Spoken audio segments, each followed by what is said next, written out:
Hello, I'm Breanna Williams from the Oklahoma School of Science and Mathematics, and this is my paper, No Moral Justification for Capital Punishment. I disagree with the claim set forth by Cass Sunstein and Adrian Vermeule in Is Capital Punishment Morally Required? Acts, Omissions, and Life Trade-Offs on the moral necessity of capital punishment for murderers. Sunstein and Vermeule support capital punishment because of their stance on government act-omission distinction, life trade-offs, deterrence, and retribution. The two authors claim that there is no distinction between government acts and decisions not to act, and therefore the government is as responsible for deaths that proceed from additional murders as it is for deaths from executions. They argue that life trade-offs in which one life is forfeited in exchange for others are necessary, and that capital offenders must be killed in order to protect innocent people from victimization. Sunstein and Vermeule also support capital punishment for its potential to deter potential offenders from crime, and also its ability to bring justice to those that were not deterred. I argue that all of these proposed justifications are inapplicable in regard to capital punishment for murder. Sunstein and Vermeule assert that capital punishment is even morally obligatory because it leads to an increase in the overall good of society, but I believe even consequentialists should oppose the death penalty. Sunstein and Vermeule support their conclusion that capital punishment is a moral necessity with an assertion that the government is responsible for consequences that proceed from its acts as well as its omissions. In light of this responsibility, the authors claim that the government must execute capital offenders. The two authors assert that the government always acts and that its choice to do nothing and omit action is an act in itself. Issues arise with Sunstein and Vermeule's application of this act-omission theory. The two declare that a government omitting or refusing to utilize its strongest punishment for capital offenders, namely the death penalty, is equivalent to a government act sanctioning murder. Sunstein and Vermeule argue that any punishment less than the death penalty inadvertently encourages murder by sending the message that this act is not heinous enough to warrant the most strict punishment at the government's disposal. I disagree with the conclusion that a government choice not to distribute the death penalty to capital offenders condones murder. The government would continue to punish capital offenders even in the absence of the death penalty with life in prison or other sentences, and the fact that the government seeks to punish capital offenders at all shows that it does not condone murder. Furthermore, if the government must always use its strongest punishment to deter crime, then robbers would have to be put on death row to discourage theft. Another pitfall in the act-omission theory provided by Sunstein and Vermeule is illustrated by Carol S. Staker in No, Capital Punishment is Not Morally Required, Deterrence, Deontology, and the Death Penalty. Staker claims that the act-omission theory breaks down when it comes to the amount of responsibility assigned to the government. Sunstein and Vermeule claim that since there is no distinction between acts and omissions, if the government omits capital punishment and an offender murders again, then the government is as responsible for the death of the victim as it would have been for the death of the offender. Staker responds that intent must enter into the discussion when it comes to assessing levels of culpability and act-omission distinctions. With execution, the government intends to kill, whereas if a freed offender murders again, the government did not intend for the victim to die. Staker claims that the difference of intent results in a difference in the level of responsibility. By virtue of this theory on accountability, the government is not responsible for the deaths of subsequent victims of capital offenses if it has no underlying motive in support of the deaths, but is liable for deaths resulting from capital punishment because it intends to kill the offender. While I agree with Staker that there is a distinction between government acts and omissions of action, I believe that the difference is one of probability as opposed to intent. Sunstein and Vermeule's theory becomes a certainty-possibility distinction when applied to capital punishment. When the government executes a capital offender, death is certain. However, when the government does not institute the death penalty, there is no guarantee that the offender will kill again. Since there is only a possibility that a freed murderer will kill again, capital punishment is always an issue of substituting an actual murder for a hypothetical one. I argue that a distinction between government acts and omissions does exist, and that the true distinction lies not in a malicious, innocent intent distinction as Staker suggests, but instead in a certain possible death distinction. Sunstein and Vermeule view capital punishment as a life trade in which the allegedly guilty offender is removed from society as opposed to the next innocent victim. The two authors attempt to convince deontologists and consequentialists that the possibility of utilizing capital punishment as a life trade is in line with their beliefs and even morally obligatory based on tenets of their doctrines. Sunstein and Vermeule argue that if capital punishment reduces the overall number of rights violations, then deontologists should be in favor of its utilization to minimize the number of people with violated rights. With this proposition, the rights of the capital offender are sacrificed in order to protect the rights of the people around them. Sunstein and Vermeule claim that deontologists should support this proposal in order to maximize the number of people in the world with respected rights, but I disagree and claim that deontologists should still oppose the death penalty. Since deontologists oppose all rights violations, even those that could achieve positive outcomes like fewer rights violations, they cannot support capital punishment because it violates the offender's right to life. Sunstein and Vermeule claim that capital punishment causes a net increase of the good in society, and that consequentialists should thusly be in support of the death penalty. The two authors assert that the death penalty increases the good in society by increasing the welfare of citizens and protecting them from the danger of repeat murderers. Sunstein and Vermeule use the example of Jim and the Indians to illustrate the benefits of capital punishment from a consequentialist point of view.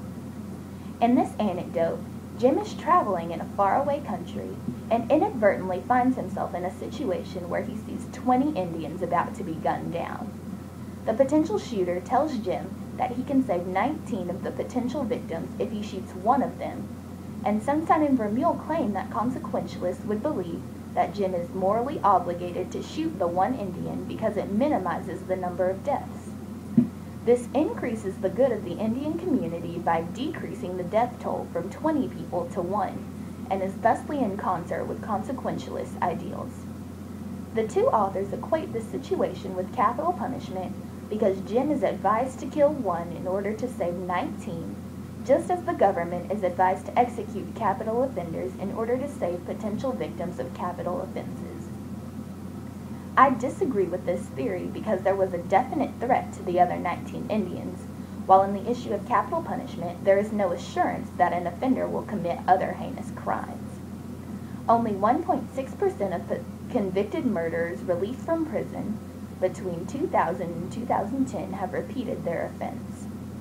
I also agree with Staker's rebuttal to the assumption that consequentialists should support the death penalty. Sunstein and Vermeule claim that consequentialists should support capital punishment because they advocate actions and choices that provide the most good to the most people. Staker claims that consequentialists are not morally obligated to support capital punishment because there are other alternatives that also appeal to consequentialist values. Consequentialists seek to increase the good of all, and execution harms the offender and his or her family.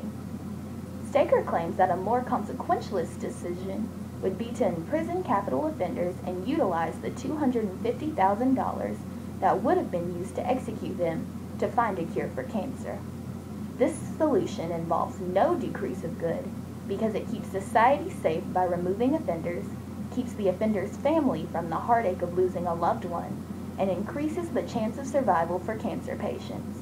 Thusly, this theory is more in concert with consequentialist ideals because it encompasses no decrease of good for anyone and should be supported by consequentialists in lieu of the death penalty. The notion of life trade-offs fails once again because capital offenders and potential new victims are not viewed in the same way. Sunstein and Vermeule blame this difference for anti-death penalty sentiments because the criminal is definite. He or she has a story and a past, whereas the potential victim is seen as simply a statistic. The two authors argue that the reason activists are so devoted to anti-death penalty sentiments is because the victim is so easy to pinpoint and is viewed holistically with passions and family. they assert that a backstory does not add personhood. I accept the assertion that the criminal is viewed as more of a person than their statistical victim, but I disagree with Sunstein and Vermeule because I believe that this is the correct way to view the situation. The capital offender should be viewed as more of a person than a statistical victim, not because he or she has a life story as Sunstein and Vermeule suggest, but because the statistical victims are probabilities and the convicted offender is a guarantee. Statistical victims face only a possibility of harm resulting from the repeat offense of a capital offender, but the convicted offender will undoubtedly die from capital punishment. To support their life-life trade-off proposal, Sunstein and Vermeule relay two illustrations of the benefits of this theory, the trolley and drawbridge examples. In the trolley example, a runaway trolley with no brakes is on a set of tracks on which 5 workers stand that will without a doubt be killed by the potential collision.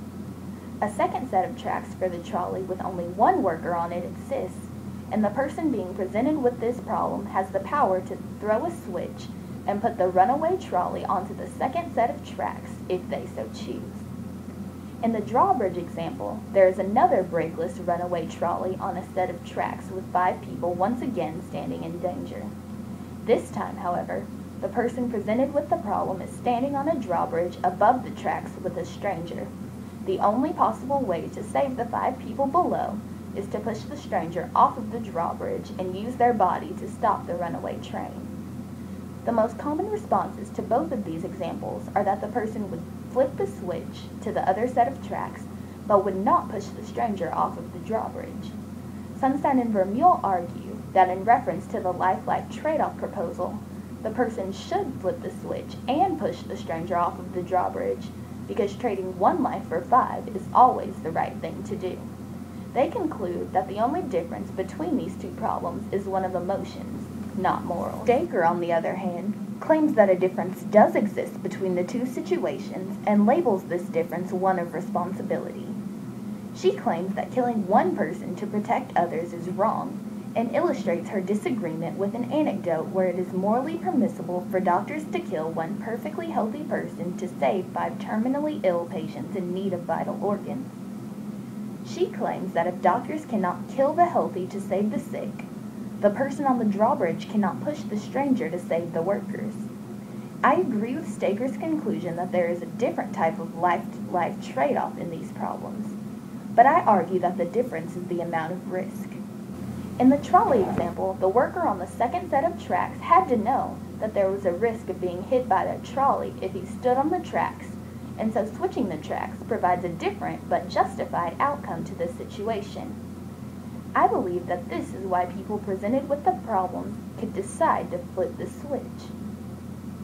Pushing the stranger off of the drawbridge is a different type of life-life trade than the trolley scenario, because it puts a person who was not in any danger in peril to save others. The person on the bridge was running no immediate risk from the trolley, and therefore, placing them in harm's way seems inexcusable to the people presented with this problem. That is why they would not throw the stranger off of the bridge, and why the doctors should not kill a perfectly healthy person to save 5 terminally ill patients. The government cannot imagine themselves in the trolley example as simply throwing the switch on the issue of capital punishment, because the act of killing a capital offender to protect the rest of society is more akin to pushing the stranger off of a drawbridge or stealing a healthy man's organs to save the sick. Sunstein and Vermeule form their argument in favor of the use of capital punishment for its deterrent effect around the possibility that a deterrent effect exists and is sustainable, but there is no proof of any dependable deterrent effect. The 2 authors concede that even the studies they cited in their articles suggest deterrent effects in only the 6 states that utilize the death penalty most frequently. They even mention that the other states employing capital punishment show increases in the number of capital offenses because of a brutalization effect. With this effect, the states that execute a number of people above the threshold show a decrease in offenses, while those with a number below the threshold see an increase. Sunstein and Vermeule claim that the presence of a brutalization effect strengthens their case for the use of capital punishment, even though it can also serve as a counter-argument for the deterrent effect. The two assert that exercising the death penalty more liberally in states experiencing the brutalization effect would allow them to surpass the threshold and experience the deterrent effect. The problem with this approach is that since the threshold number has never been determined, an arbitrary number of people would need to be executed in a practice much like scapegoating to ensure that the threshold is reached. This could weaken the deterrent effect of capital punishment because the high amount of executions could desensitize people to the act of murder by making killing commonplace as an acceptable part of society. Sunstein and Vermeule claim that capital punishment is morally obligatory if it deters potential offenders from capital crimes. Nalini-Rajan explores the possibility of capital punishment as a deterrent in, is there an ethical basis for capital punishment? Rajan, along with Sunstein and Vermeule, asserts that if capital punishment worked as a deterrent, then it could improve overall welfare by preventing potential offenders from crime.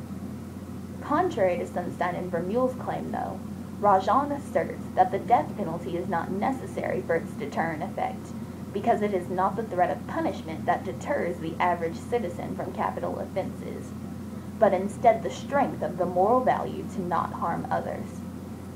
He believes that any murder that can harm another person lacks some integral moral value, and that society would be better served by rehabilitating offenders than by eliminating them.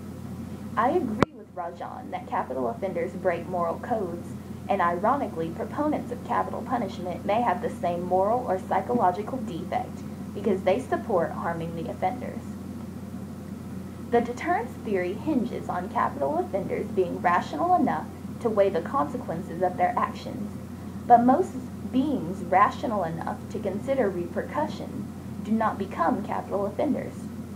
Rajan also introduces two other problems with the use of capital punishment as a deterrent: that innocent people may be sacrificed for the interests of the majority, and that people may be dealt extreme punishments in order to discourage others from another proponent of the death penalty for its deterrent effect is Louis Pojman.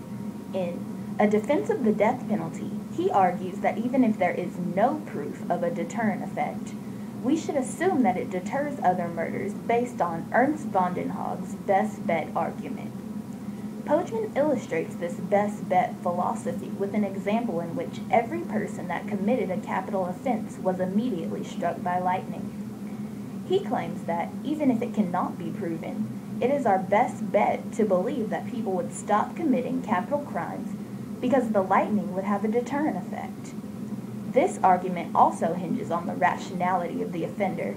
Thusly, Rajan's analysis of capital offenders as lacking some integral mental value undermines this claim as well. Pojman claims that, if we are right, we have saved the lives of the innocent. If we are wrong, we have, unfortunately, sacrificed the lives of some murderers. If we value the saving of innocent lives more highly than we do the loss of the guilty, then to bet on a policy of capital punishment turns out to be rational. Since the innocent have a greater right to life than the guilty, it is our moral duty to adopt a policy that has a chance of protecting them from potential murder. I dispute Pojman's claim that the innocent have a greater set of rights than the convicted, because human rights cannot be abridged. The first section of the 14th Amendment of the United States of America's Constitution guarantees every citizen equal protection of the laws, and thusly, I disagree with his acceptance of a policy that gambles with lives and condenses civil liberties. An additional argument employed by proponents of capital punishment is that it is justified as a form of retribution. Rajan explains the practice of capital punishment as a form of retribution, not with the intention of injuring offenders in order to rehabilitate them or deter them from further crime, but simply because they deserve it. The form of retribution advocated by retributivists is not emotional or personal like revenge, but is instead supposed to be impersonal and proportional to the crime committed. Since retribution should be proportional to the crime, the use of capital punishment for retribution includes the belief that you can only trade apples for apples, meaning that the death penalty is only applicable to people that kill purposely. Staker states that this claim excludes crime like accidental murder from reckless driving from punishment by the death penalty. It seems to me that this only for apples clause could exclude all forms of homicide from punishment by the death penalty, because execution and homicide are always an issue of comparing apples to oranges. Execution is not morally equivalent to murder because it is approved by society. Society asserts that it is wrong to harm others, and homicide victims are mourned or celebrated because they were victimized and their rights were violated. Society does not grieve for the victims of executions, though. In fact, the victim is scorned even after death because society feels like they deserve death and openly accepts the violation of their rights. This lack of sympathy constitutes one difference between execution and homicide. Execution also carries with it a form of psychological torment that is unique from that of a homicide. The victims of executions are told months, even years ahead of time that they will die, and then locked away to suffer and count the days until their ultimate demise. For an execution to be equivalent to a homicide, the murderer would have had to tell his victim in advance that they would be murdered, and then isolate the victim from their loved ones until the offender deems the time right to end the victim's life. Sunstein and Vermeule concede that their theory of capital punishment for murderers as a form of retribution can lead to many slippery slopes of retribution, such as why rapists are not raped or torturers tortured in proportion to their crimes. The answer that Sunstein and Vermeule provide for this possible issue is that there are no facts to support the use of these practices, and that gathering the information for these studies would be inhumane. I feel that this solution insufficiently answers the objection, and this answer can even be used as a counter-argument against the death penalty. Sunstein and Vermeule reject the inhumane practice of studying the effect of inducing heinous punishments for equally atrocious crimes, but they are fine with killing humans like animals and using the same drugs in lethal injection as those used to euthanize animals. Louis Pojman in A Defense of the Death Penalty sets forth 3 propositions of retributivists: that all the guilty deserve to be punished, that only the guilty deserve to be punished, and that the guilty deserve to be punished in proportion to the severity of their crime. I assert that retributivists do not have to support the death penalty because none of these ends are met exclusively by capital punishment. While the first 2 propositions may be met by a perfectly functional judicial system, these goals are unattainable with the flawed systems in place today.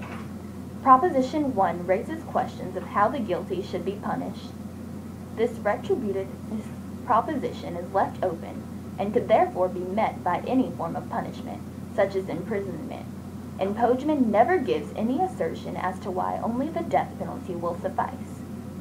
Retributivists are, by this definition, free to support any form of punishment as long as it is prescribed to the guilty. 60 to 80 of every 1,000 people executed are eventually proved innocent, and this goes against Pojman's second retributivist principle because the guilty are not the only people being punished. The third proposition has been addressed above in my argument against the inequality of execution and murder and the apples to apples clause. Pojman also claims that moral goodness is what gives human beings a right to life, and that murder is so evil that the perpetrator loses his or her right to life by committing this action. I disagree with this claim because human rights cannot be forfeited. They exist and hold true as long as the rights holder exists. If Pojman's theory was correct, and any act that was not morally good caused people to surrender their humanity, then the death penalty would be implemented to punish thieves and tax evaders as well as murderers. In Is Capital Punishment Morally Required? Acts, Omissions, and Life Trade-Offs, Cass Sunstein and Adrian Vermeule claim that capital punishment is an issue in which it is not only permissible, but morally obligatory to kill. They conclude that anti-death penalty sentiments stem from a difference in the perception of acts and decisions not to act, and then assert that it is reasonable to surrender one life in hope of preserving others. The proposition that the threat of punishment and the idea of self-preservation will discourage murder when capital punishment is implemented is also supported by the two authors. Sunstein and Vermeule uphold the theory that capital punishment is justified because it offers capital offenders a taste of their just deserts. They then follow these arguments with the assertion that capital punishment is morally obligatory for those that subscribe to deontological or consequentialist ideals because it fulfills the government's responsibility to protect its citizens. The two authors concede that capital punishment is a violation of rights, but assert that it leads to an overall reduction of rights violations in society. They believe that this reduction in the number of violations creates a situation in which capital punishment is necessary, but I argue that capital punishment is neither morally obligatory nor morally justified in any sense. Thank you.